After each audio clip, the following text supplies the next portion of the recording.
a nossa EBD, depois de um abençoado mês de missões.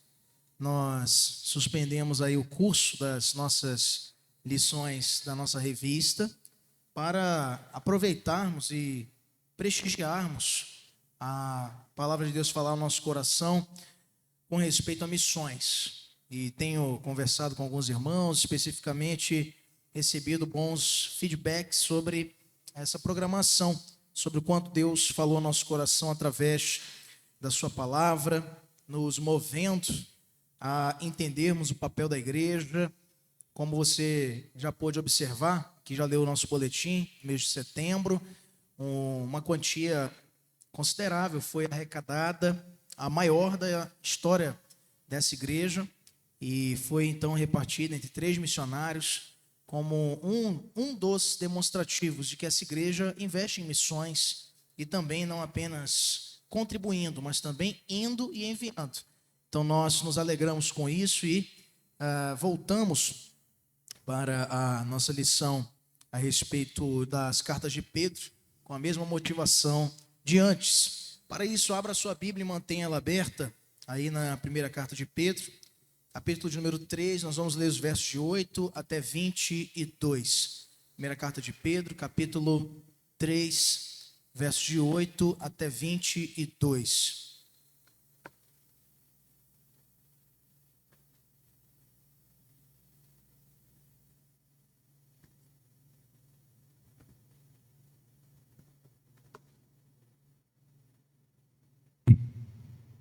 Carta de Pedro, capítulo 3, de 8 a 22. Vamos ler com atenção, você vai manter sua Bíblia aberta nesse texto.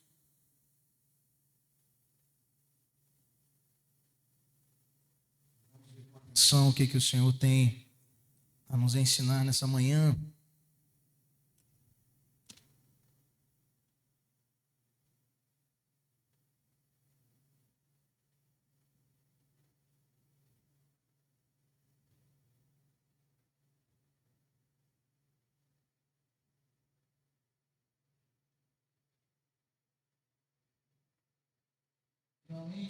Sede todos de igual ânimo, compadecidos, fraternalmente amigos, misericordiosos, humildes, não pagando mal por mal ou injúria por injúria, antes, pelo contrário, bendizendo, pois para isto mesmo foste chamados, a fim de receber bênção por herança. Pois quem quer amar a vida e ver dias felizes, refreia a língua do mal e evite que os seus lábios falem dolosamente. Aparta-se do mal, pratique o que é bom, busque a paz e empenhe-se por alcançá-la, porque os olhos do Senhor repousam sobre os justos e os seus ouvidos estão abertos às suas súplicas. Mas o rosto do Senhor está contra aqueles que praticam males. Ora, quem é que vos há de maltratar se fordes zelosos do que é bom? Mas ainda que venhais a sofrer por causa da justiça, bem-aventurados sois. Não vos amedronteis, portanto, com as suas ameaças, nem fiqueis alarmados. Antes, santificai a Cristo como Senhor em vosso coração, estando sempre preparados para responder a todo aquele que vos pedir razão da esperança que há em vós. Fazendo, todavia, com mansidão e temor, com boa consciência, de modo que, naquilo em que falam contra vós outros, fiquem envergonhados os que difamam o vosso bom procedimento em Cristo. Porque se for da vontade de Deus, é melhor que sofrais por praticardes o que é bom do que praticando o mal. Pois também Cristo morreu uma única vez pelos pecados, o justo pelos injustos, para conduzir-vos a Deus, morto sim na carne, mas vivificado no Espírito, no qual também foi e pregou aos espíritos em prisão, os quais no outro tempo foram desobedientes quanto à longanimidade de Deus. Aguardava nos dias de Noé, enquanto se preparava a arca, na qual poucos, a saber, 8 pessoas, foram salvos através da água, a qual, figurando o batismo, agora também vos salva, não sendo a remoção da imundícia da carne, mas a indagação de uma boa consciência para com Deus, por meio da ressurreição de Jesus Cristo, o qual, depois de ir para o céu, está à destra de Deus, ficando-lhe subordinados anjos e potestades e poderes. Bendita seja a palavra do nosso Deus. Amém?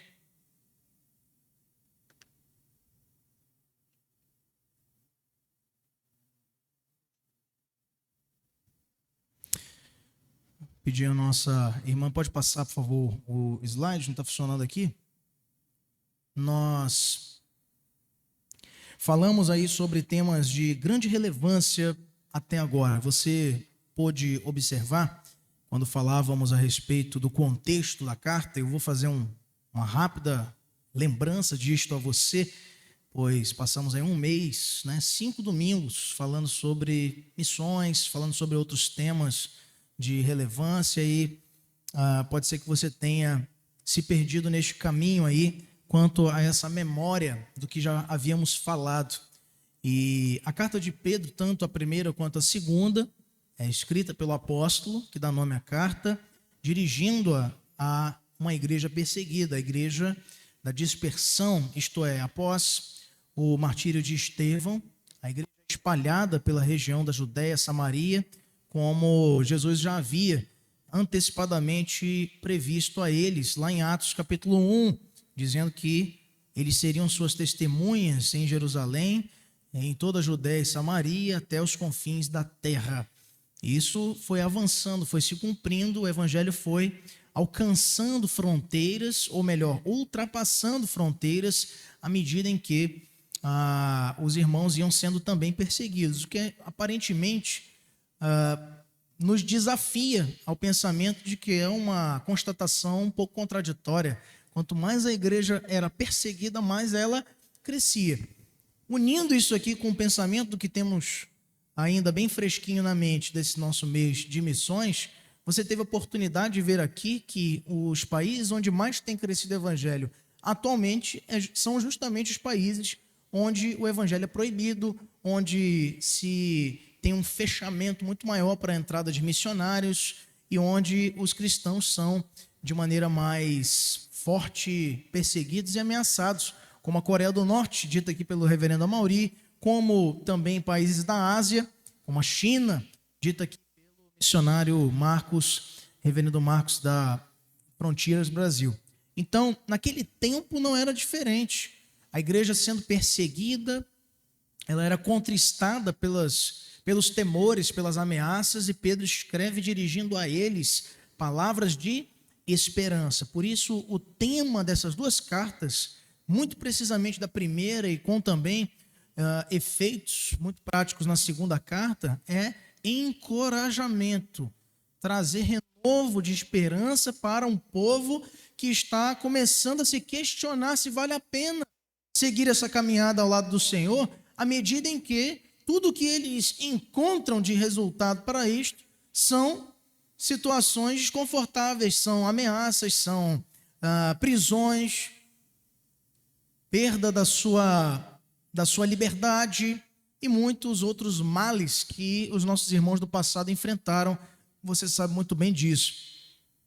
Tem uma esquete muito engraçada e curiosa que fala sobre essa falácia, tenta apresentar essa falácia que não somente os judeus do tempo de Cristo, como também nos séculos vindouros, foi se colocando de que a ressurreição de Cristo foi uma invenção dos primeiros cristãos para não deixar morrer o movimento. E aí eles vão encenar essa conversa que eles tiveram para inventar isso. Aí é curioso, e isso vai nos forçando a lógica de ver que não há objetivo, não há benefício algum nessa invenção. Chega lá Pedro e avisa lá para eles no meio de uma fogueira, olha, Jesus morreu, já é esse o terceiro dia, e, enfim, nós pegamos o corpo dele e escondemos, que foi a invenção que os judeus levantaram, para descredibilizar a ressurreição do nosso mestre. E aí todo mundo, é isso, muito bom, nós vamos dizer que ele está vivo, que ele ressuscitou, todo mundo acreditar, todo mundo, é isso, que bom, e se colocavam efusivos, alegres por isso. E como consequência disso, dizia Pedro, e o que a gente vai ganhar? Perguntavam os discípulos, nós vamos ser presos. tudo bem. Movimento não vai morrer, é isso, pronto, é o mais importante. E o que mais? O que vai acontecer? Vão nos jogar para fora das nossas casas. Aí todo mundo...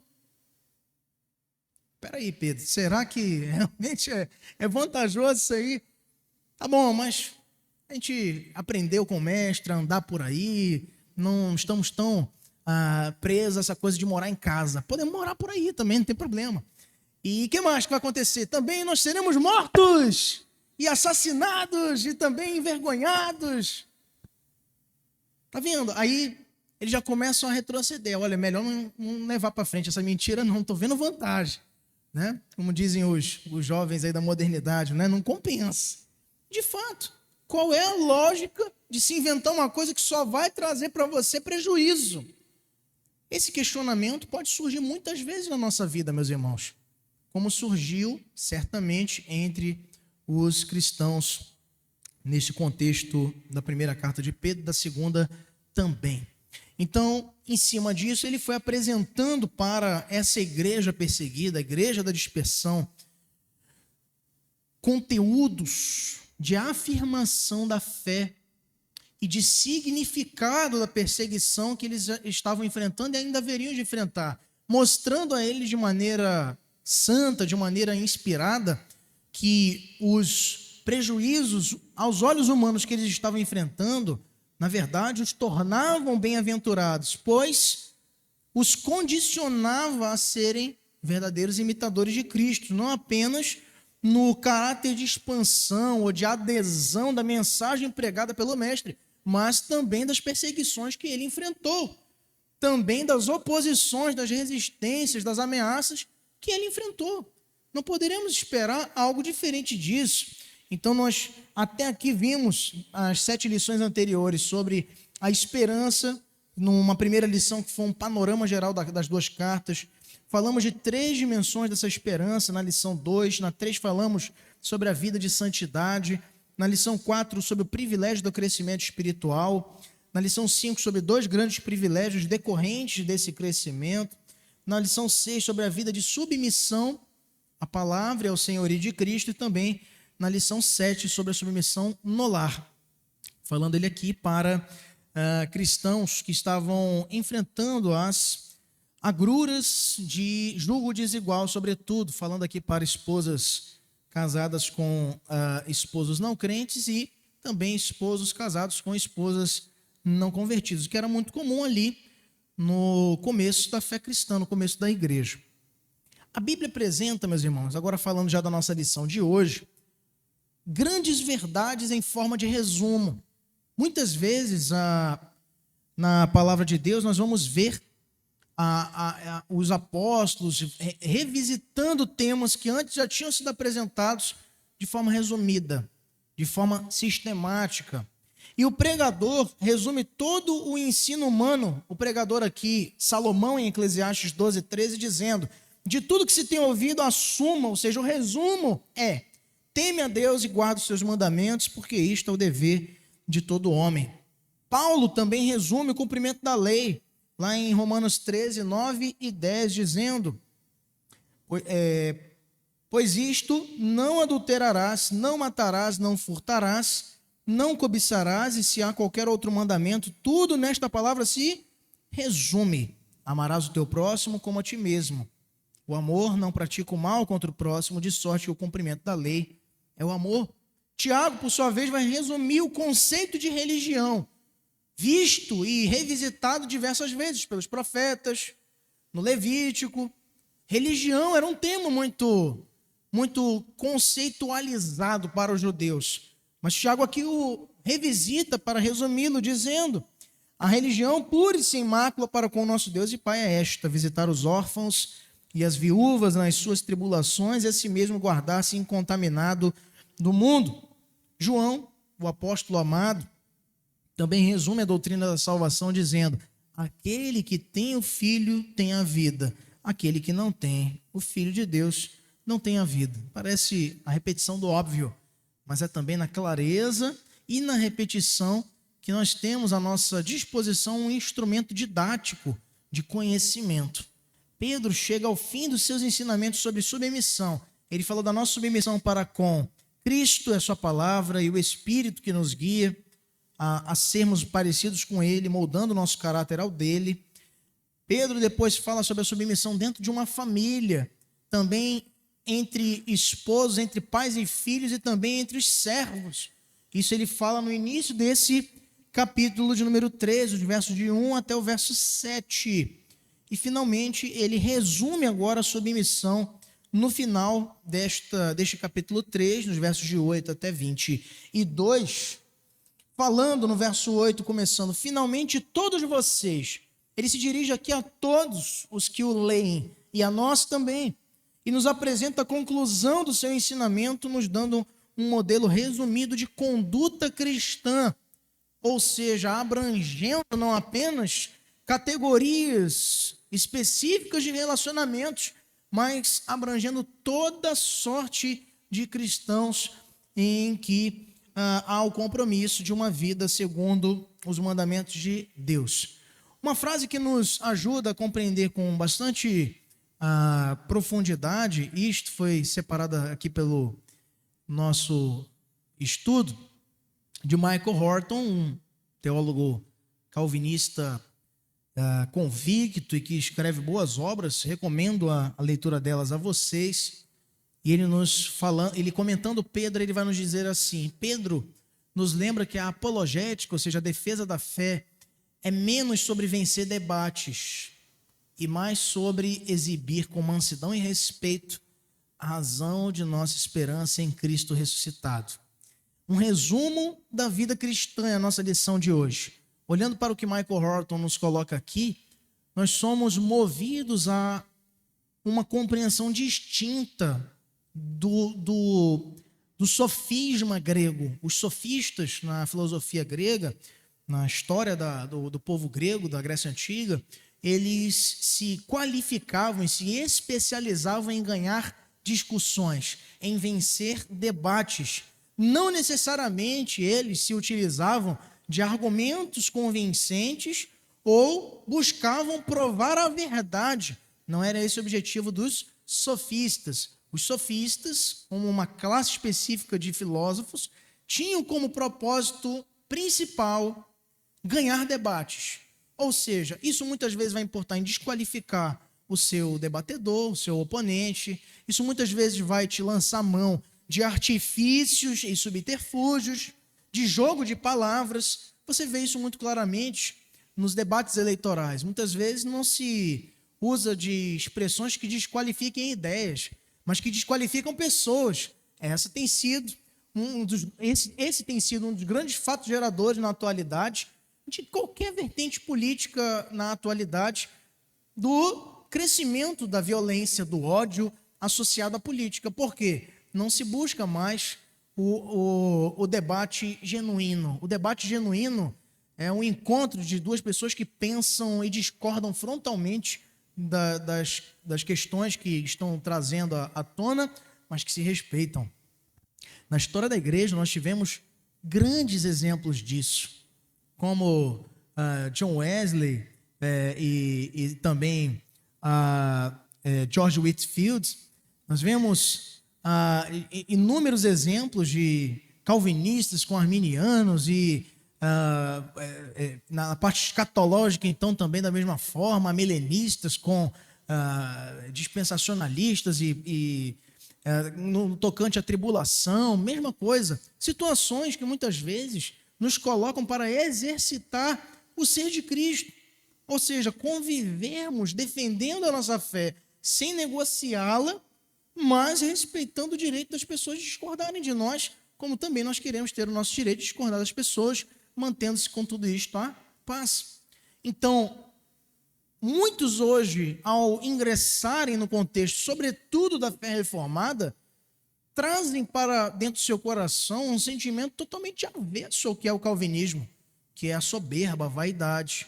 Eu tenho visto muitos jovens se perdendo nesse sentido, imaginando que, ao se tornarem calvinistas, ao se tornarem reformados, seu grande propósito de vida agora é perder e desperdiçar inúmeras horas da sua vida em fóruns de debates na internet, com comentários e rebatimento de informações e humilhação pública e um monte de outras consequências derivadas.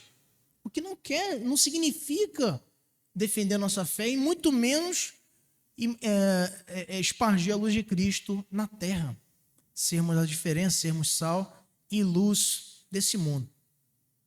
Como Michael Horton coloca, então, um resumo do que é defender a nossa fé é exibir com mansidão e respeito a nossa esperança em Cristo, isto é, mostrando de maneira plena aquilo que Cristo fez por nós e continua fazendo.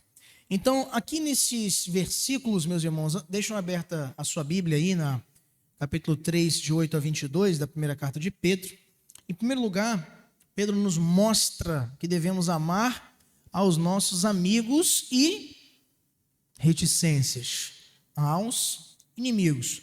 Nos versos 8 e 9, ele se dedica a nos ensinar isto, dizendo: finalmente, sede todos de igual ânimo, compadecidos, fraternalmente amigos, misericordiosos, humildes, não pagando mal por mal ou injúria por injúria.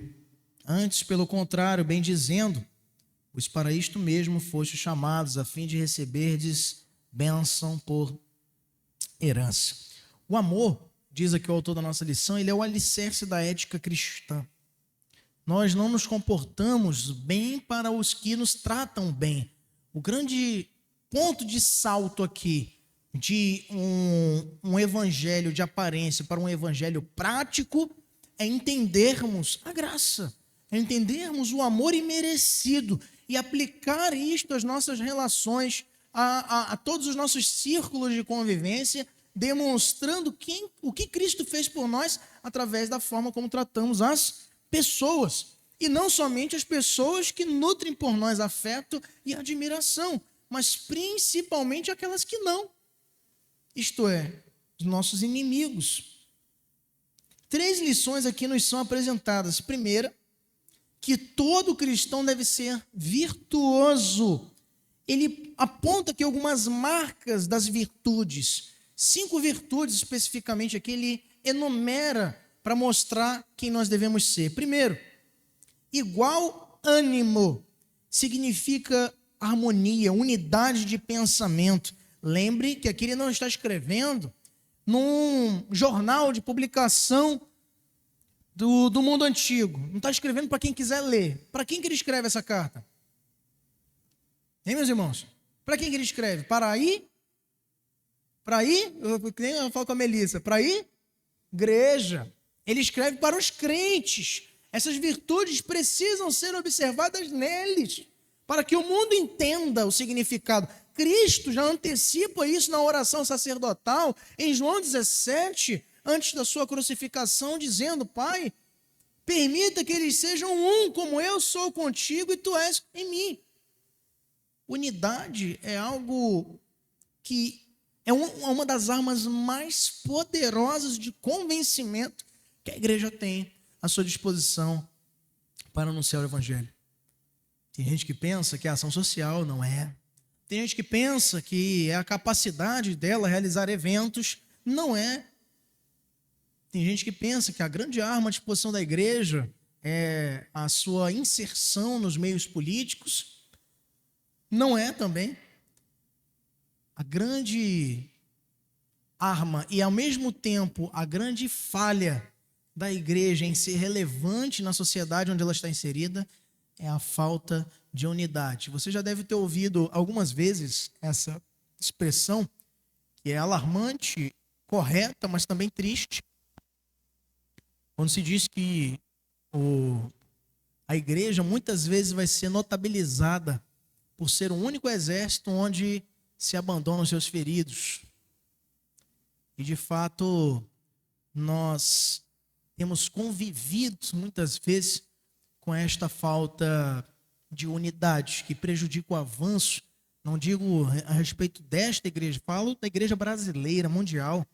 Brigas pelo poder, política dentro da igreja, dissensões por conta de matérias e doutrinas periféricas. Eu sei que Jesus é filho de Deus, você também, né? A gente não discorda disso. Ah, mas o milênio vai ser literal, vai ser figurado. Os 144 mil é um número exato, é simbólico. tudo isso não vai convergir para o crescimento do evangelho. São detalhes, são assuntos que não é o combustível do carro para ele andar. É um acessório que você coloca para embelezar melhor.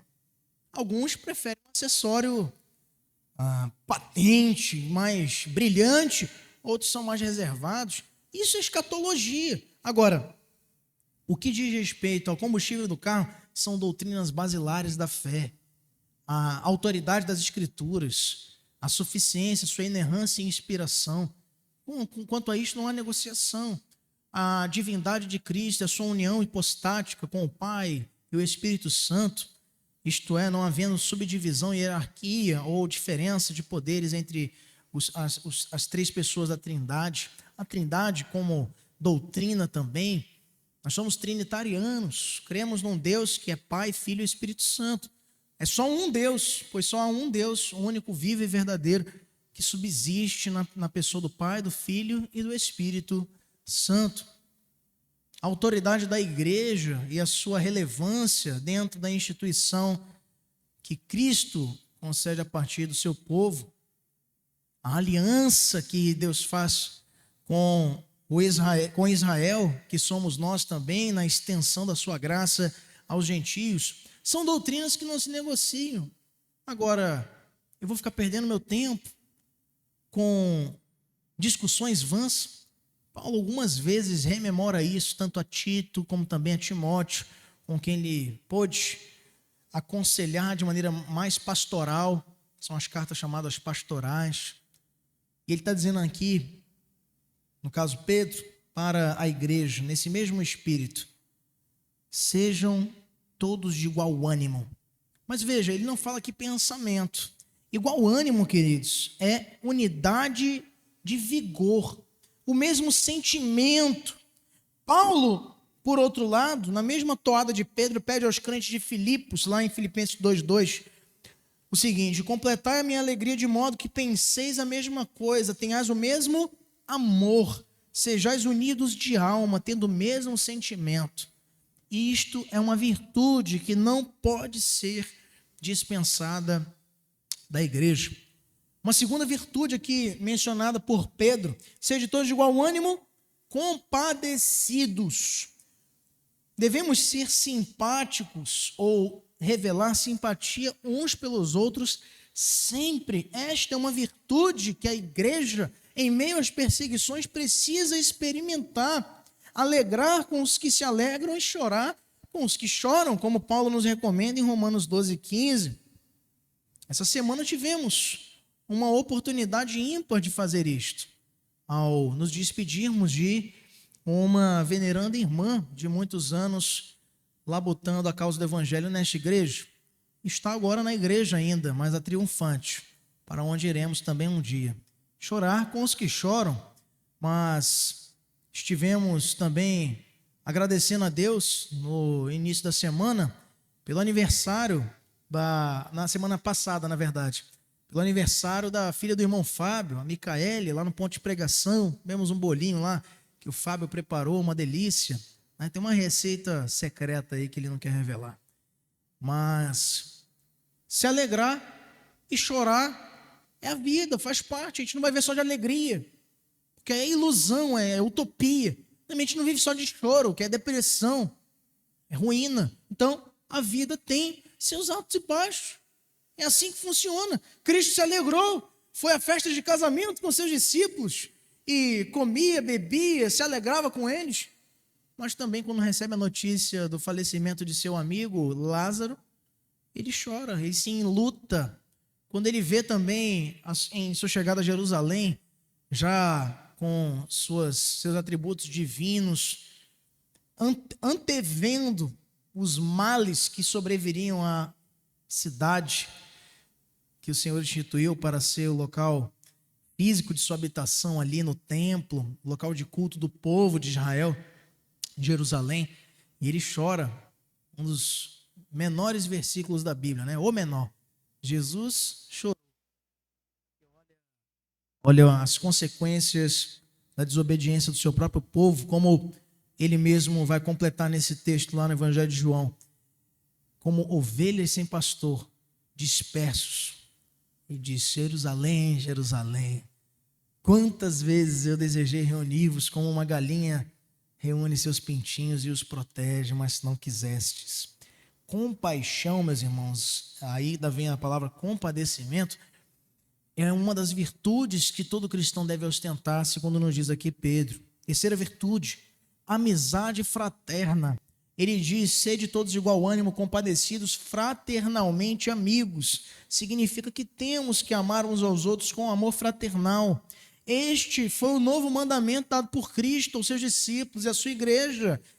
Está em João 13, 34, 35, na primeira carta de Paulo aos Tessalonicenses 4, 9 e 10. Novo mandamento vos dou, que vos ameis uns aos outros. Essa expressão, inclusive, ela é extremamente simbólica, marcada no Novo Testamento. A igreja neotestamentária é uma igreja que se ama mutuamente, que nutre amizades. Você não está aqui com competidores, você não senta ao banco ao lado de uma outra família que tem inveja, por mais que estas marcas em muitas ocasiões se revelem. Acima disto está um vínculo muito maior do que você. E quando a gente entende isso, todo o resto não faz mais diferença, porque o nosso coração passa a ser movido pelo coração de Cristo. Passa a ser movido pelo olhar que Cristo tinha. Eu pergunto a vocês, em algum momento Cristo, já sabendo por ser totalmente Deus, embora totalmente homem também, que Judas Iscariotes o trairia, em algum momento ele o tratou com desmerecimento, o tratou de maneira arredia, ou o ignorava, dava gelo em Judas Iscariotes, no colégio apostólico, o amava mesmo quando o entrega às autoridades romanas, ele o chama de meu, o quê? Amigo, meu amigo. Amigos também traem, amigos também nos decepcionam, amigos também frustram nossas expectativas, mas não afastam por isso o amor fraterno que devemos ter mutuamente. Amar mutuamente, queridos, quando nos fazem bem, Jesus já tinha dito isso no Sermão do Monte, é agir como gentios, como animais. O cachorro, quando é bem tratado, ele lambe a sua mão, ele abana o rabinho, mas quando ele é maltratado, ele rosna e te avança. Nós não somos defensores ou praticantes, ou mesmo teoricamente, na prática, não podemos ser pessoas que vivem amores circunstanciais. Nossos amores para com cada irmão e irmã, cada família, do mais novo até o mais experiente, deve ser um amor incondicional, movido pela graça, dirigido pela fraternidade, que é ser igreja. Um dos pastores que esteve aqui esse ano pregando na igreja, ao sair, deixou, alguns na verdade, sempre me informam isso. Olha, Gabriel, a IPA é uma igreja muito acolhedora, não é? Marcada por essa receptividade, e vemos como uma prova genuína de que Cristo tem dirigido seus passos. E de fato, nenhuma igreja é perfeita, mas nós queremos ser reconhecidos como Pedro aqui nos desafia a ser, como crentes, amigos, crentes que se gostam, crentes que buscam a conciliação no lugar da vingança, crentes que buscam o perdão ao lugar do rancor e da amargura. Ele diz ainda, sede misericordiosos, ainda no verso 8, significa que, além de sermos compadecidos, precisamos também, queridos, nos revestir como eleitos de Deus de misericórdia. A compaixão, muitas vezes, ela pode ser uma expressão que para e não avança para a misericórdia. Em que sentido? A compaixão é você estender a mão porque precisa, não dever. A misericórdia é se colocar no lugar. É isso que significa. Cardia, do grego, misere, de miséria. Sentir a miséria do coração do outro. A empatia, se colocar no lugar. Desenvolver um amor que é movido para além do dever. mas agora também virou sentimento. A ideia aqui é sermos uns para com os outros naturalmente compassivos. Eu não preciso dizer para você, meu irmão, estou vendo aqui enquanto pastor, porque eu preciso. Meu irmão, veja, para dar um suporte para o fulano, porque está precisando. Você vai sentir no seu coração isso naturalmente. Você já vai ser movido a interagir de maneira compassiva com as pessoas, e isso é o exercício da misericórdia. E finalmente ele termina o verso 8 dizendo: humildes, sentimento de humildade, atitude de serviço. Nossa vocação é para andarmos com toda a humildade. As 5 virtudes apresentadas aqui, ânimo uno, ou igualdade de ânimo, compadecimento, amizade fraterna, misericórdia e humildade, elas são possíveis de serem produzidas em nós somente pelo poder do Espírito Santo, como no texto que nós lemos, que foi colocado para a nossa leitura devocional de hoje, Gálatas 5, de 16 a 26. Segunda lição que nós aprendemos aqui, queridos, no verso 9 agora: todo cristão foi chamado para quê?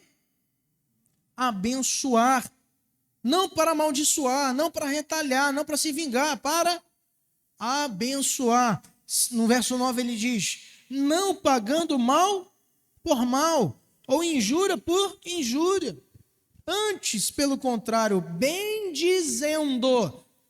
Isso não é um cântico que você canta, isso não é um texto que você recita, não é uma frase que você declama, não. Bendizer é abençoar, abençoar alguém, através da sua vida, com o cuidado que você empenha na vida de outra pessoa. Nós fomos chamados para abençoar. Ele diz: pois para isto mesmo fostes chamados. Ou por acaso Cristo instituiria sua igreja para amaldiçoar o mundo? Ele quer abençoar. E ele está falando aqui em relação à igreja. Nós fomos chamados para amar e abençoar a todos. Não podemos de forma alguma retribuir o mal com o mal, mas sim com bênçãos. Se quebram ciclos de violência com o perdão, se quebram ciclos de discussões com o silêncio, se quebram ciclos infindos de maledicências com a verdade. Nós somos chamados para abençoar, interromper o rumo que a sociedade tem tomado, este mundo, na sua própria perdição e corrupção e degeneração, para com o Espírito de Cristo abençoarmos as pessoas. Orar não só pelos amigos, mas também pelos inimigos. Jesus disse que devemos amar os nossos inimigos, orar pelos que nos perseguem. Mateus 5,44. Paulo também já havia ressoado este entendimento de Pedro, dizendo que não devemos retribuir o mal com o mal, mas devemos nos esforçar para fazer o bem. Lá em Romanos 12:21. E esta não é uma novidade do Novo Testamento. Lá em Números 22:12, o Senhor mostra ao seu povo que nenhuma maldição terá valor sobre aquele que Deus abençoar. Nós queremos transmitir para aqueles que não nos querem bem todo o bem de Deus.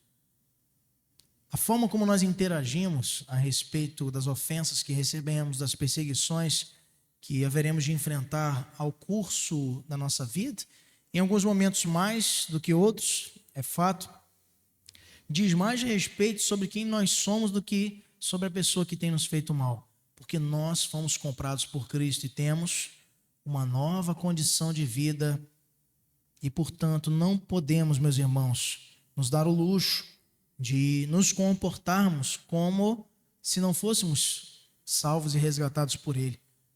Você foi defraudado? Haja para solucionar as coisas de maneira correta, mas manifestando compaixão pela pessoa que fez mal. Você foi ofendido? Abençoe, busque transmitir o bem de Cristo para a vida de alguém. E terceira lição que Pedro nos mostra aqui, ainda no verso de número 9, todo cristão recebe a salvação eterna por herança Herança, que palavra linda. Olha só como ele diz, a fim de receberdes bênção por herança. Pedro apresenta a finalidade dessa vida. Veja de novo, para quem que ele está escrevendo? Para uma igreja que está indo muito bem e não tem nenhum problema. É para essa igreja que ele está escrevendo? Sim ou não? Sim ou não, igreja? É essa igreja? Ele está escrevendo para uma igreja perseguida. Uma igreja que não está encontrando muitos motivos para viver a vida ao lado de Cristo. E o que Pedro está dizendo aqui? Ele já falou isso no capítulo 1, ele repetiu no capítulo 2, e sempre que ele tem uma oportunidade, ele lembra de novo. Tem coroa, tem galardões, tem coisa muito maior. O que você está enfrentando agora não é nada.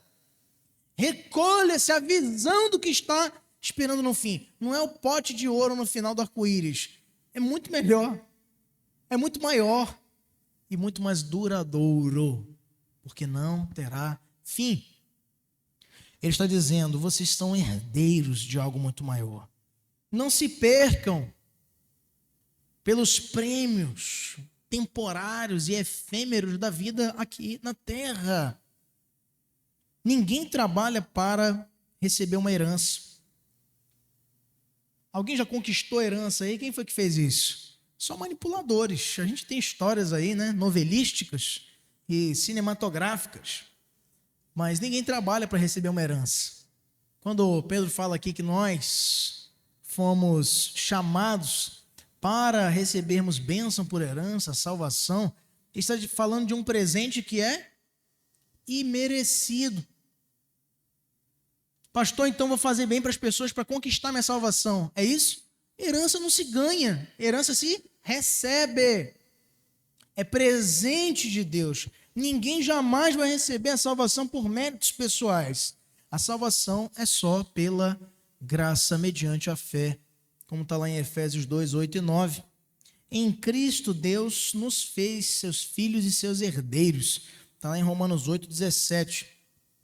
Trata-se de um direito espiritual a uma eterna herança garantida pela morte do testador, Cristo Jesus, que nos sela para isso com a garantia da salvação. Quem sabe me dizer qual é? Qual é a garantia da salvação, o selo que ele nos deixa de que seremos salvos? É a presença do Espírito Santo, o selo, o penhor da salvação.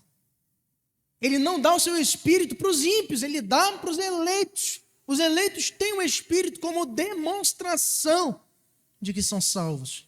E se temos o Espírito, aí vamos juntando agora as peças do quebra-cabeça. Paulo diz lá em Romanos, nós estudamos recentemente aqui na IPA, ano passado. Se nós temos o Espírito, já não vivemos como o mundo, não andamos segundo a carne, andamos segundo o Espírito. Ele repete muito isso aqui também aos Gálatas, no texto que nós lemos, inclusive. Se temos o fruto do Espírito, qual é o fruto do Espírito? Salvação. E por sermos salvos, demonstramos esse fruto como uma tangerina. É uma fruta só, mas que tem vários gomos, vários gominhos. Cada gomo deles faz parte de uma fruta só. O fruto é a salvação. E cada gominho tem lá longanimidade, domínio próprio, fé, alegria, mansidão, domínio próprio, já falei. Então, assim, gomos de uma fruta. Então, veja, Pedro está aqui explicando, todo cristão vai receber a salvação eterna por herança. Se vamos receber por herança, é gratuito, a demonstração dada da forma como nos relacionamos virtuosamente, com igual ânimo, compaixão, amizade fraterna, misericórdia e humildade entre os crentes. E, para além disso, chamando-nos ele para abençoarmos os que nos maldizem, isso revela de maneira prática que nós já fomos contemplados com essa herança. Não seremos, já fomos. É o já e o ainda não. Mas o já diz respeito aos nossos relacionamentos, à nossa prática, ao nosso comportamento aqui e agora. Em segundo lugar, Pedro nos convida a amar a vida nos versos de 10 a 12. Acompanhe comigo, diz assim: pois quem quer amar a vida e ver dias felizes, refreie a língua do mal e evite que os seus lábios falem dolosamente, isto é, com malícia. Aparte-se do mal, pratique o que é bom, busque a paz e empenhe-se por alcançá-la, porque os olhos do Senhor repousam sobre os justos e os seus ouvidos estão abertos às suas súplicas, mas o rosto do Senhor será contra aqueles que praticam males. Amem a vida. E aqui ele está, Pedro, rememorando um trecho do Salmo 34. O sofrimento não pode ou não deve levar o crente a desistir da vida. Uma das muitas marcas de um povo redimido, de um povo salvo, é andar com o coração contente, alegre, que gosta de viver. Muita gente pensa assim, e eu queria esclarecer isso para os irmãos. Porque o crente não pode ter medo da morte. Sim, de fato a gente não fica desesperado diante da morte, porque sabemos que a nossa vida ainda vai começar ao lado de Cristo na eternidade. Muito bem. Mas isso não significa que o crente ele é um niilista, não tem vontade nenhuma de viver. Você vê, às vezes, uma pessoa hospitalizada que está lutando e consegue superar. Quero voltar. Eu conto sempre essa história interessante. Num sermão que eu preguei sobre João 14:6, disse Jesus: eu sou o caminho, a verdade e a vida. Jesus, ele é caminho, ele é vereda, ele é a direção para o Senhor, a única, aliás. Ele também é verdade. Diante de tanta mentira e ilusões, ele é para nós esclarecimento. E também ele é vida. Ele é vida porque nos traz a vida, mas também nos traz contentamento por esta vida. O crente, ele anda amando a sua vida, porque foi Deus que nos deu para vivê-la da melhor maneira possível aos olhos dele, não aos nossos.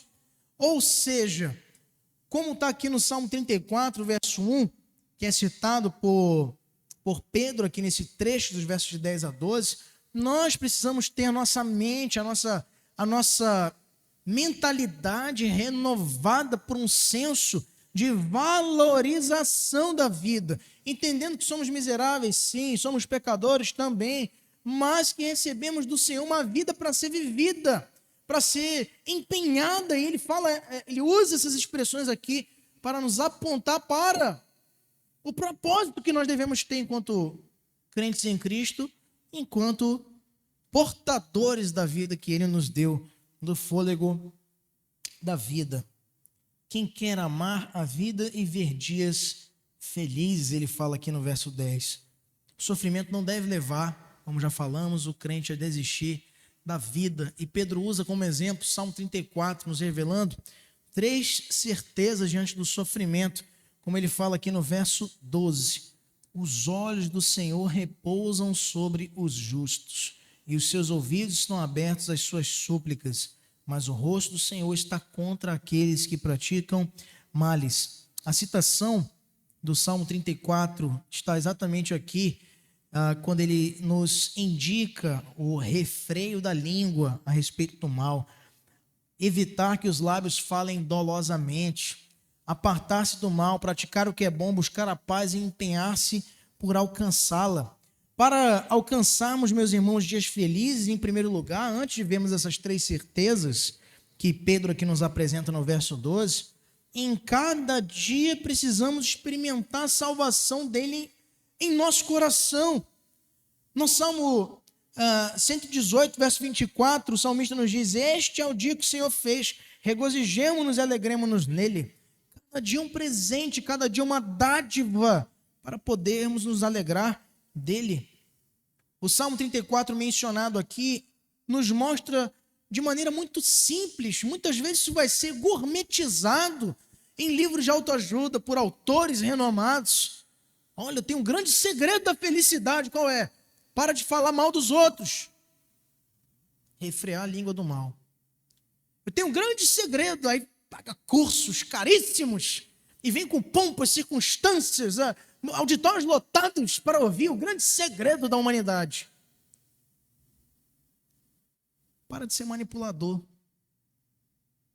Falar dolosamente. Deixa de ser uma pessoa egoísta, de agir com artifícios para cima das pessoas. Tudo que já estava na Bíblia esteve desde sempre. Mas não se aponta para a Bíblia nem para o padrão moral do Criador. Porque de repente na sociedade isso enfrenta certas resistências desnecessárias e as pessoas deixam de alcançar os seus verdadeiros objetivos ao apresentar esses cursos prometendo segredos e recompensas terrenas, que é o dinheiro. No final de tudo, o evangelho ele não é muito comercializável. Para evitar a felicidade diária, é preciso abolir a maledicência, apartar-se do mal, praticar o bem, perseguir a paz e empenhar-se por ela. No Salmo 34, nos versos 15 e 16, nós podemos observar isto. Abra comigo a sua Bíblia, no Salmo 34, versos número 15 e 16.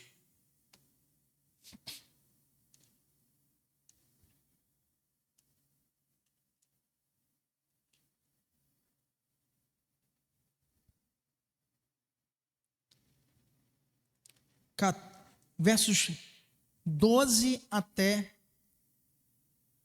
16.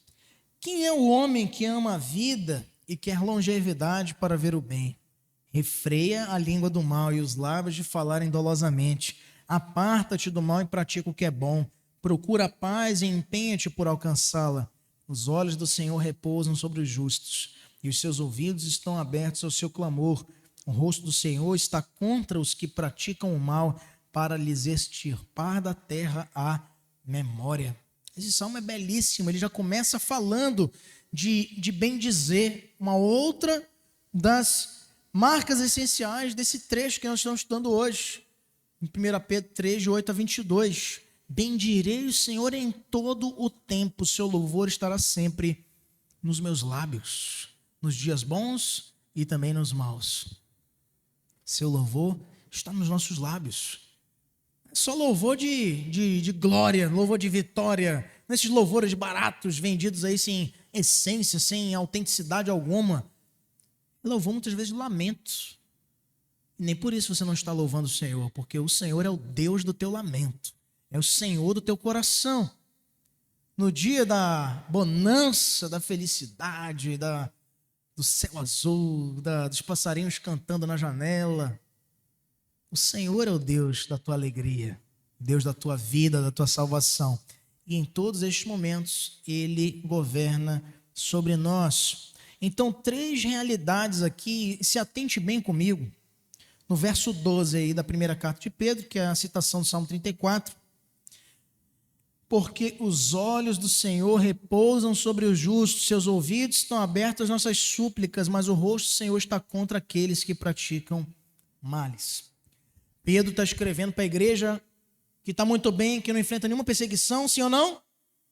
Não, escreve para uma igreja perseguida, incerta. Será que vale a pena? Ele está dizendo assim, vale, primeiro, porque Deus vê nossas tribulações. Primeira coisa que você tem o seu coração movido a pensar quando você enfrenta uma luta. Será que Deus não está vendo? Tem gente que não segue a teologia da Bíblia, a teologia de Davi, a teologia de Moisés, de José, a teologia dos apóstolos. Tem gente que segue a teologia do Malhação, da sessão da tarde. Por quê, pastor? Porque na primeira tribulaçãozinha, foi na padaria e não tinha pão, volta para casa, dizendo, segundo a teologia da Malhação, será que eu preguei um chiclete na cruz? Será que eu salguei o pão da Santa Ceia? O que foi que eu fiz para que Deus me esquecesse? Né? Davi algumas vezes disse isso, Jó, os caras Elias, homens que estavam sofrendo agruras por defender a fé. Aí você vai no pão, vai comprar pão, não tem pão na padaria, estava fechado o supermercado. Será que Deus esqueceu? Fechou seus ouvidos para os meus clamores? Gente, Deus vê as nossas tribulações. Você já parou para pensar que Ele queria que você passasse por isso? Porque sempre que você experimenta provações, a não ser aquelas geradas pela tua própria inconsequência, foi Deus que permitiu que você enfrentasse. Sobretudo,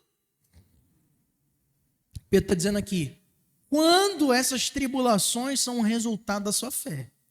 Tá? Então aqui ele não está dizendo que você está debaixo do propósito de experimentar tribulações porque Deus quis, porque você tomou decisões erradas, porque você se precipitou, não esperou em Deus.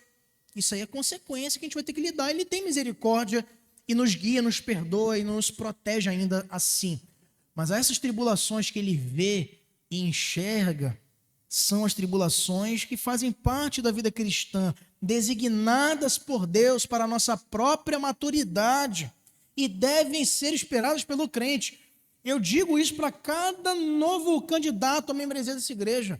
Você está vindo para cá, saiba, vai ter tribulação. A igreja não é perfeita, ela tem muito a ser feita, tem que trabalhar. Não venha aqui romantizando. E não é só por conta desta igreja, mas por conta do reino de Deus. Não dá para caminhar romantizando. Todo mundo é gentil, todo mundo é amável. Muitas vezes você vai passar, a pessoa não vai ter um dia bom e não vai te dar boa noite. E não é por isso que ela odeia você. Na semana que vem, tente de novo. Ore durante a semana por esse irmão. Chega até ele. Não te ofereceu a sua saudação, vá até ele. E o inunde com o amor de Cristo. O abrace, o beije. Experimente. A vida cristã não é a malhação. A vida cristã é uma vida pautada pela graça de Cristo. Deus vê as nossas tribulações, Ele vê e conhece as nossas lutas. É por isso que nós precisamos, Pedro está dizendo em última análise aqui para os crentes da dispersão, vivam com esperança. Deus, Ele não está inconsciente, Ele não está não informado do que você está passando. Ele sabe, Ele está vendo, Ele cuida de nós. Segunda realidade aqui que o verso 12 nos ensina, porque os olhos do Senhor repousam sobre os justos, ou seja, Ele está vendo. E o que ele diz ainda? E os seus ouvidos estão abertos às suas súplicas. Deus ouve as nossas orações. Nas tribulações, nós precisamos recorrer a Deus em oração. Ele está vendo, sim, mas Ele quer do teu coração receber o teu anseio, a tua expressão, não para que Ele saiba, porque Ele já sabe, mas para que você compreenda que você não pode, mas Ele sim te socorrer. O sofrimento naturalmente nos empurra. Quando eu digo nos empurra, estou falando para quem? Para os crentes, obviamente. Nos empurra para a oração. É a partir disto que nós temos a garantia de que a oração de um crente aflito jamais deixa de ser ouvida pelo Senhor.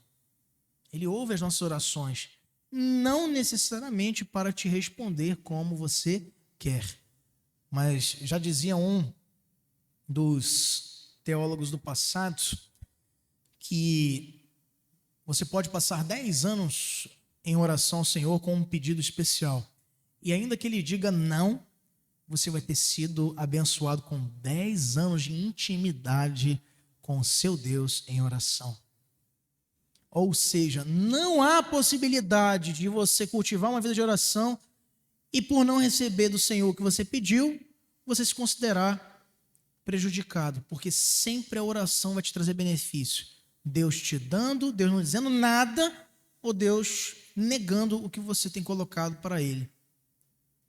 O fato dele ouvir nossas orações demonstra que o nosso Deus, Ele não é uma força da natureza. Deus não é como alguns liberais aí do tempo contemporâneo defendem, uma entidade inacessível. Não é? No ideário aí filosófico de Immanuel Kant, por exemplo, o nominal, o inalcançável. Não. Deus, Ele é um ser pessoal. Ele é transcendente, ou seja, é impossível perscrutar sua natureza, a não ser por demonstrações simbólicas. que a palavra de Deus nos traz muitas. A mão de Deus está, seus ouvidos. Deus não tem ouvidos, ele é espírito. Isso é um recurso antropopático ou antropomórfico que nos ajuda a compreender um pouco sobre Deus.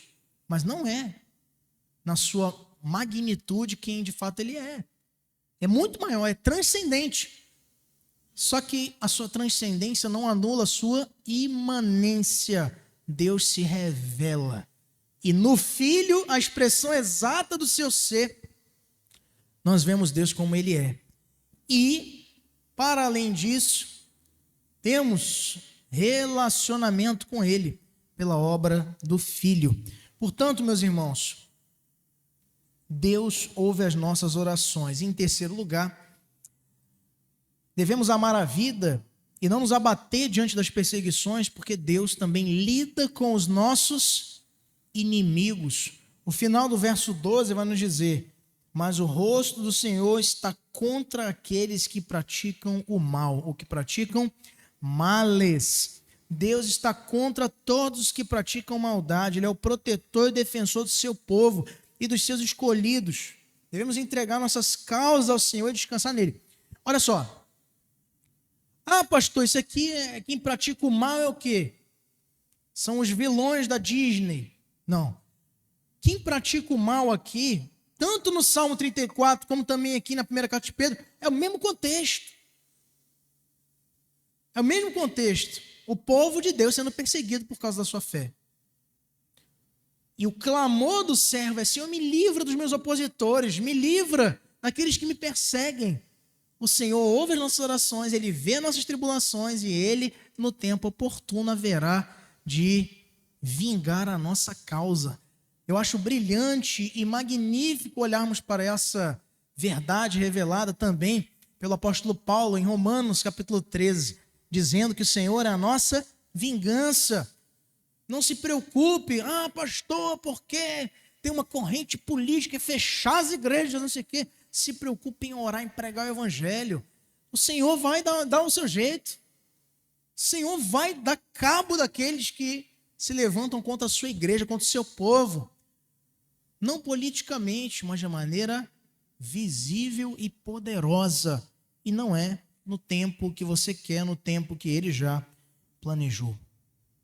Em terceiro e último lugar, meus irmãos, nos versos seguintes, os versos de 13 até 22, Pedro, ele aponta para Cristo. Ele apontou aqui para o amor que devemos ter para com os amigos e inimigos, para o amor que devemos ter para com a vida, e ele finaliza falando-nos sobre o amor que devemos ter para com o nosso maior exemplo de integridade e vida.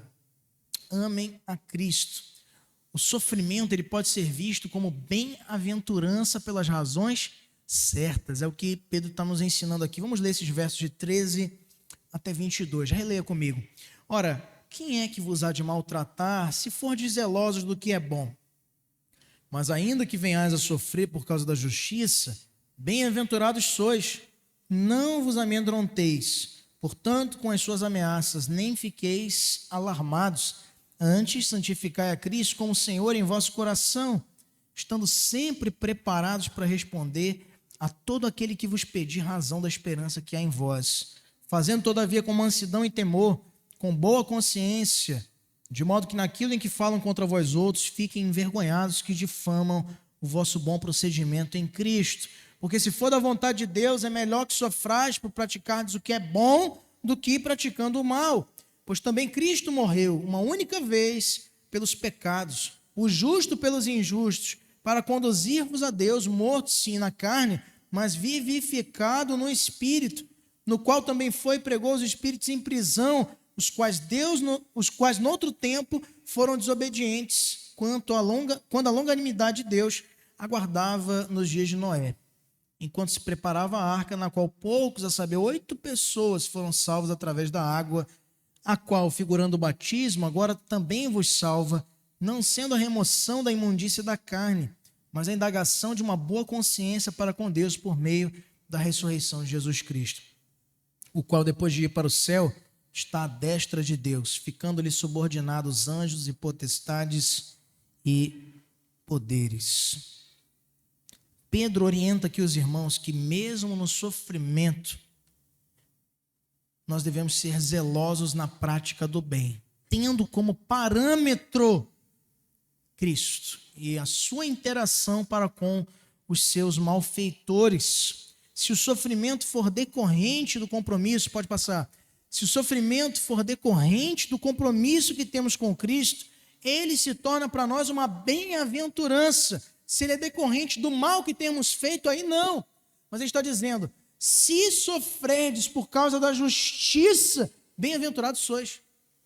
Verso 14. Ainda que venhais a sofrer por causa da justiça, bem-aventurados sois. Ou seja, aqui nós somos convidados a olhar para 4 atitudes que devem ser tomadas pelos crentes sofredores, por causa da justiça. Não é sofredor porque tomou um monte de decisão errada e agora enfrenta as consequências disso. Primeiro, não temos adversários. Verso 14 ele diz, não vos amedronteis, portanto, com as suas ameaças, nem ficais alarmados. Não vos amedronteis. Pedro repete aqui Isaías 8,12, que diz, não temais o que ele teme, nem tomeis isso por temível. Ou seja, não devemos e não podemos perturbar nosso coração por causa do que os nossos malfeitores têm feito contra nós, se temos vivido de maneira justa e reta. E nem por causa das ameaças. Pastor, toma cuidado de pregar certas coisas, porque senão você pode ser preso. Não temam, pastores. Fulano, para de orar no intervalo do seu almoço, porque a administração do teu trabalho está considerando isso uma afronta, porque nós somos um país laico. Não tema, intercessor. Meu irmão, pare de distribuir literatura cristã no seu bairro, na sua vizinhança, porque o síndico ou então o presidente da associação de moradores está aqui chamando a nossa atenção para com uma invasão da intimidade das pessoas. Não temam evangelistas. Não temam as ameaças. Por quê? Nós somos movidos pelos propósitos do Senhor e Ele haverá de nos proteger disto também. Segunda atitude, reconheça Cristo como Senhor e Rei da sua vida. No início do verso 15 ele diz, antes santificai a Cristo como Senhor em vosso coração. Essa citação também é de Isaías. Pedro aqui ele usa em 2 oportunidades, no Salmo 34, também em Isaías 8, citações veterotestamentárias. E aqui em Isaías 8:13 é a citação que ele faz para nos rememorar da importância de, para nos protegermos dessas ameaças, dos sofrimentos que haveremos de enfrentar por conta da justiça, devemos, no nosso coração, sedimentar o senhorio de Cristo, santificando. Essa expressão santificar a Cristo no coração significa que, na prática, devemos dar a Ele o trono das nossas decisões, o trono das nossas vontades, o trono dos nossos anseios e desejos, o trono dos teus sonhos e projetos. Ele deve ser no teu coração ungido como governador de tua vida por inteira e não pode ser seu Salvador sem ser seu Senhor. É automático uma coisa da outra. Existe uma teologia que separa isso. Não, Cristo já é teu Salvador, mas ainda não é teu Senhor. Não existe essa possibilidade. Pois se Ele nos salvou, Ele também nos deu um novo coração. Trocou de pedra por um coração de carne, como a profecia de Ezequiel. Ele também nos dá uma nova vida, nos santificando, fazendo-nos morrer para os desejos da carne, para vivermos abundantemente no seu Espírito, para agradá-lo e obedecê-lo.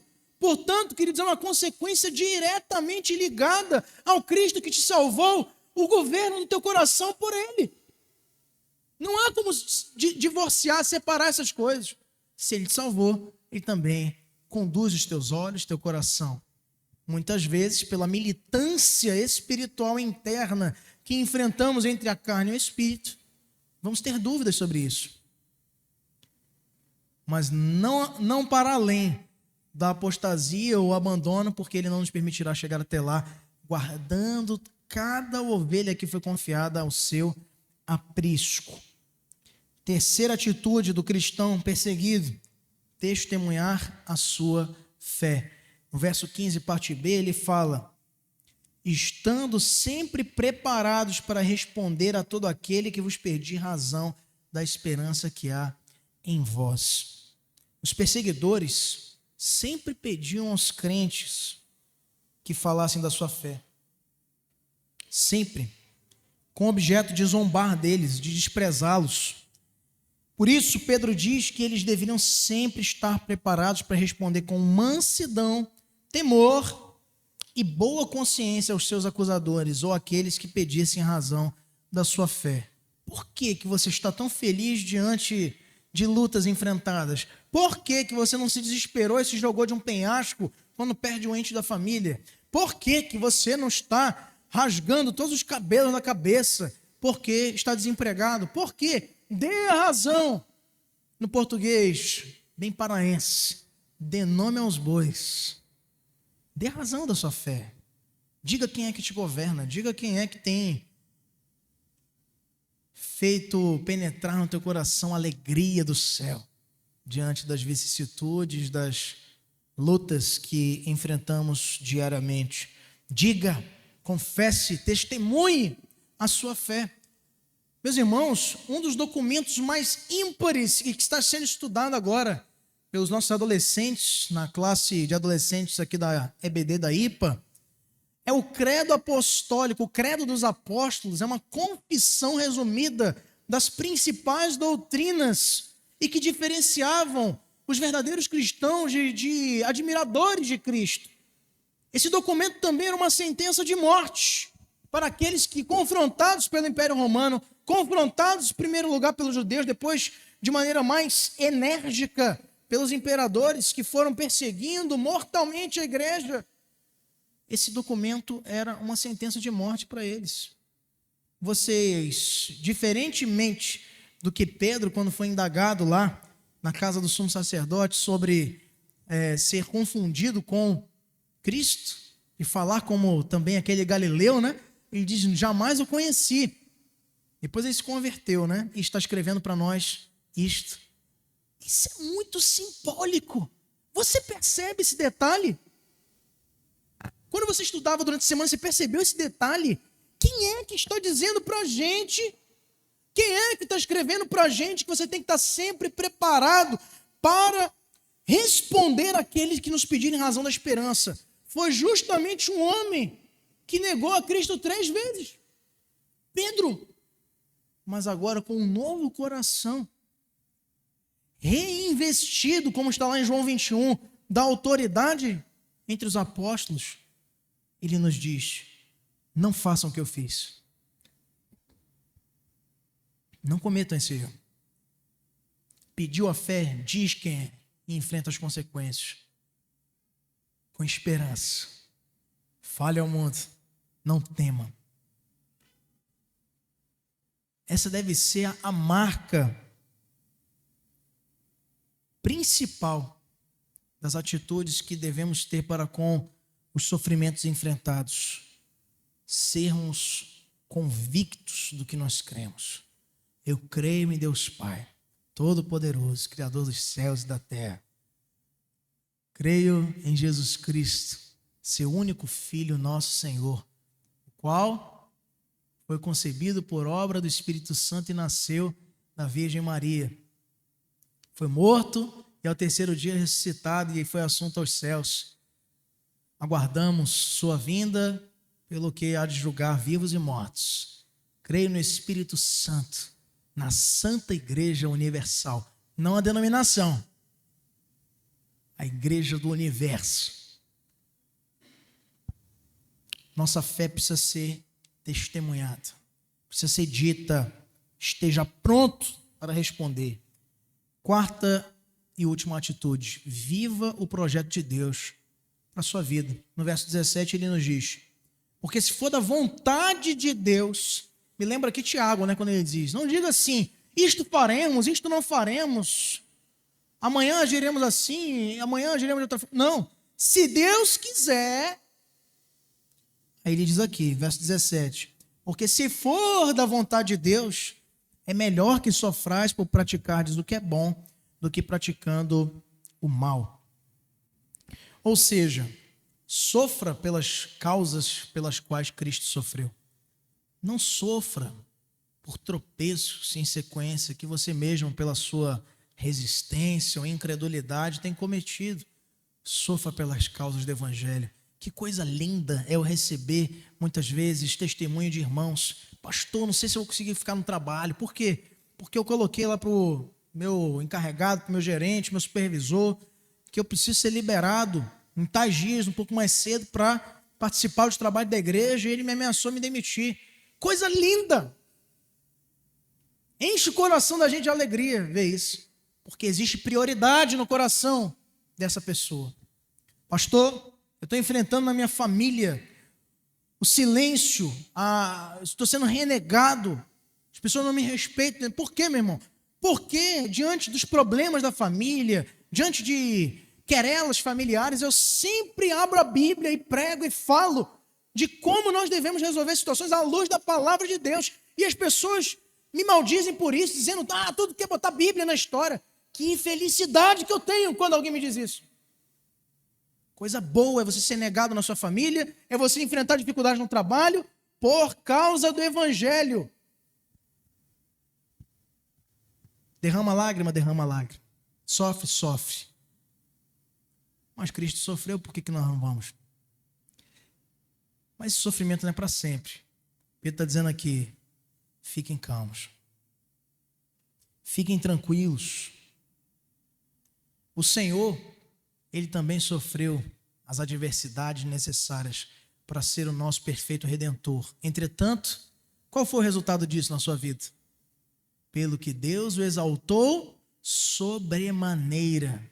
Hoje Ele está à destra de Deus. Viver o projeto de Deus na nossa vida significa sofrer, mas não para sempre. Significa passar pelas lutas necessárias para recebermos dele também a sua glória e herança. Pode passar. A lição que Pedro quer nos ensinar aqui pode ser é que o sofrimento é uma das etapas do plano de uma grande vitória. Para Pedro, Jesus é o maior exemplo de alguém que sofreu segundo a vontade de Deus. Ele sofreu sendo obediente, ele sofreu sendo submisso, ele sofreu sacrificando-se por nós. Nos versos de 18 a 22, Pedro nos mostra Jesus como um exemplo perfeito de alguém que fez a vontade de Deus, enfrentando o sofrimento. Primeiro, ele diz, Cristo morreu. Isso nos ensina que a sua morte foi voluntária, espontânea. Ele se deu por nós. Quando é interrogado por Pilatos, ele diz, ninguém tem autoridade para me tirar a vida. Eu voluntariamente a dou. Porque o Pai, esse mandato eu recebi de meu Pai. O Filho tem autoridade para dar e para reaver. Ele já tinha dito. Aguarde. Cenas dos próximos capítulos. Domingo de manhã. A tumba vai estar vazia, eu já avisei. Porque eu tenho autoridade para dar e deu. Mas também tenho para reavê-la. Ele morreu voluntariamente. Sofreu por isso, mas sofreu debaixo da vontade de Deus. Segundo, sua morte foi única e irrepetível. Pedro nos faz aqui uma teologia, uma soteriologia profunda a respeito da expiação do nosso Salvador. Perceba, Cristo morreu, não foi você, não fui eu. Até rimou. Sua morte foi única e irrepetível, só uma vez. A doutrina romana, ela entende a missa como repetição eucarística do sacrifício de Cristo. Isso é heresia. Heresia, com perdão da expressão, braba. Cristo morreu só uma vez. É por isso que ele não diz, fazei isto para que eu morra de novo. Aqui, ó. O que está escrito aqui? Em memória. Você não faz as coisas em memória que acontece de novo. É o flashback. Ao celebrar a ceia, nós temos flashback. em memória. Voltamos para o cenáculo, voltamos para a mesa dos 12, voltamos para as suas palavras e para o conforto dado aos discípulos, até que ele venha. Hoje teremos mais uma oportunidade dessa noite na ceia do Senhor. Terceiro, sua morte foi expiatória.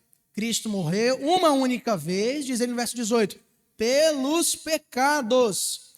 A morte dele não foi um martírio.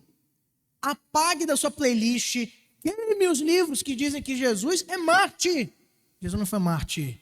Jesus foi salvador. Ele é o Cordeiro de Deus que tirou o pecado do mundo.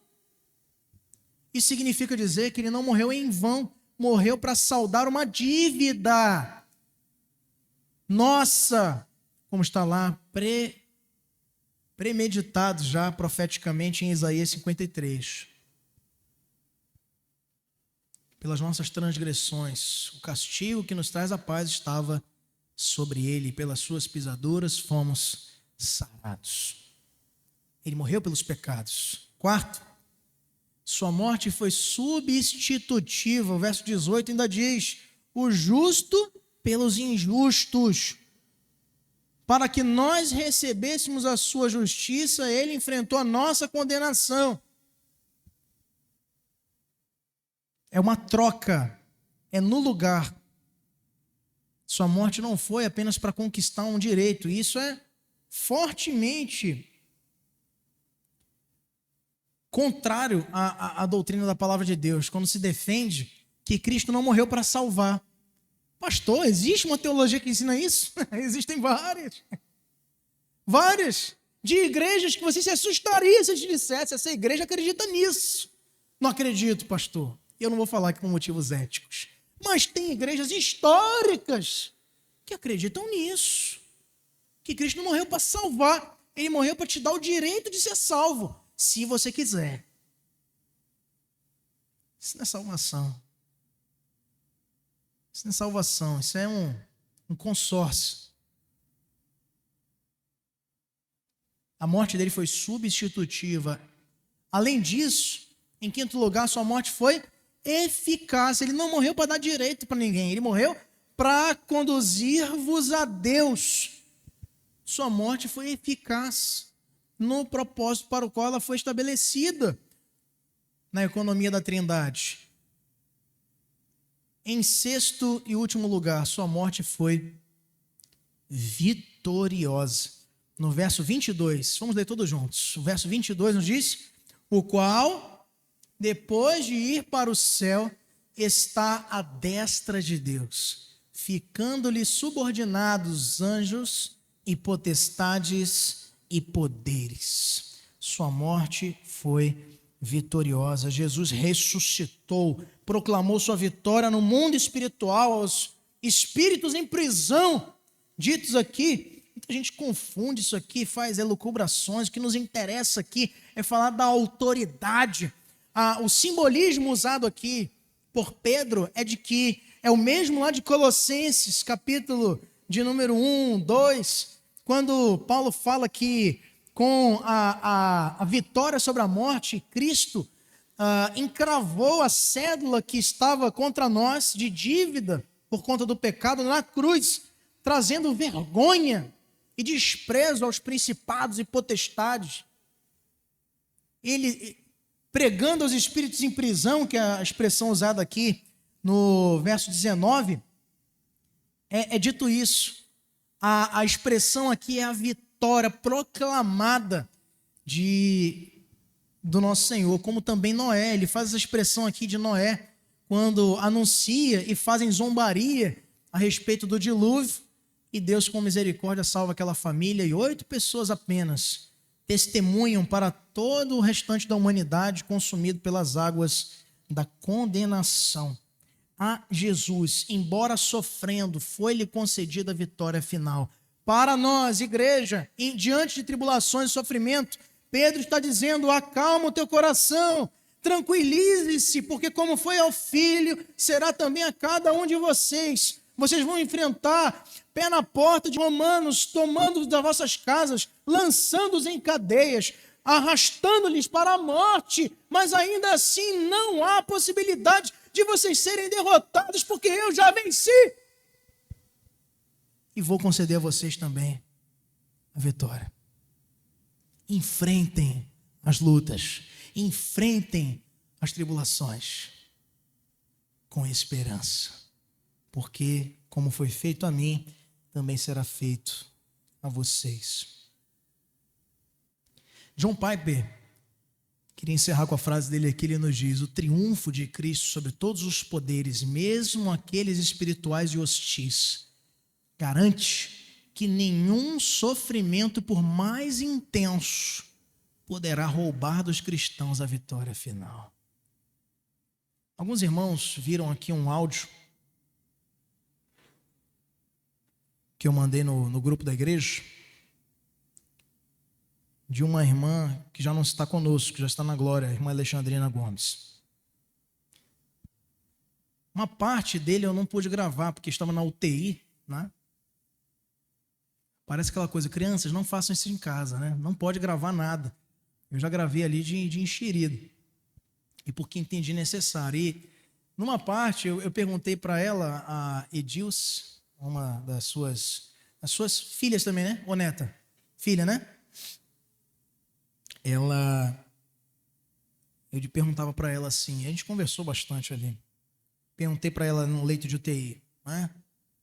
Uns 4 dias, né, antes do seu falecimento, eu acho. Perguntei, Alexandrina, tem uma coisa para você reclamar? Eu queria te dar esse direito agora. Está sendo mal atendida? Fala para mim. Tem uma coisa para você reclamar? Ela disse, pastor, não há nada para reclamar, só agradecer. E isso, uma mulher de 96 anos prestes a falecer.